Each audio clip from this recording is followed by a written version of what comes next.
My name is Brian Abbott, and I'm the founder of 310Antiques.com.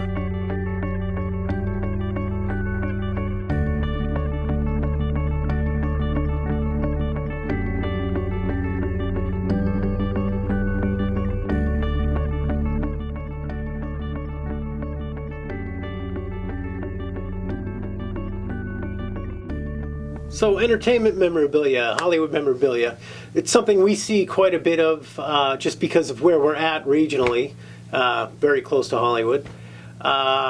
There's so many different objects. Every object you can think of could potentially be entertainment related if the right person owned it. But let's just talk about autographs right now. And how you find an autograph. What is the autograph on, and how that adds to value. So here's an example here, one of our favorites, James Cagney. This is great because we have an example of two different things here. You have a photograph of James Cagney here that is signed by him.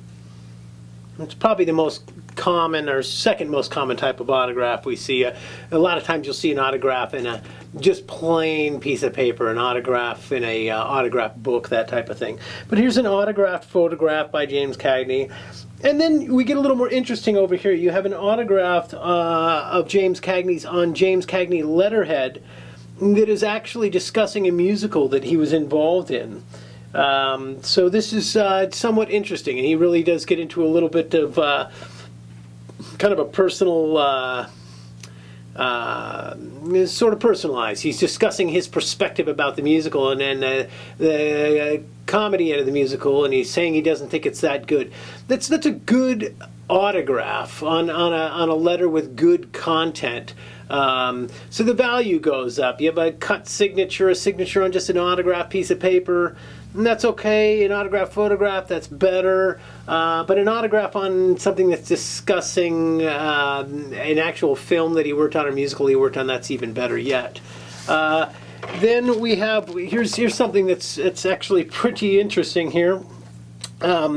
This is a Second World War era Walt Disney signature. This is actually really interesting now that I think about it. And it says, and when Mary joined the waves, I thought we were sunk. And it has a woman here with a stack of papers behind her, and she's obviously doing some type of patriotic work for the war effort, and it's signed by Walt Disney. That's really interesting, but what makes this kind of interesting is what it's mounted on, which is mounted on a piece of board that has a bit of painting on the back, and actually the painter is somewhat of a collectible painter, and I just remembered that as we started this. This is what it was affixed to, so that's interesting. So that's an unusual combination with an autograph. But Walt Disney's a great signature, and having it a signature on something unusual, it certainly adds value to it. One more thing that I've got, and this is fairly unusual, this is, relates to Cecil B. DeMille, the director. Now, Cecil B. DeMille's probably his most famous or well-known movie was The Ten Commandments. And this is a Christmas card. A Christmas card showing Mary with Jesus in her arms as an infant with some angels there.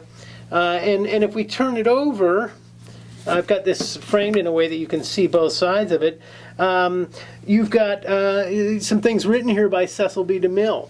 Now, again, just his autograph is one sort of value. An autograph, photograph, or what have you is another one. But listen to this.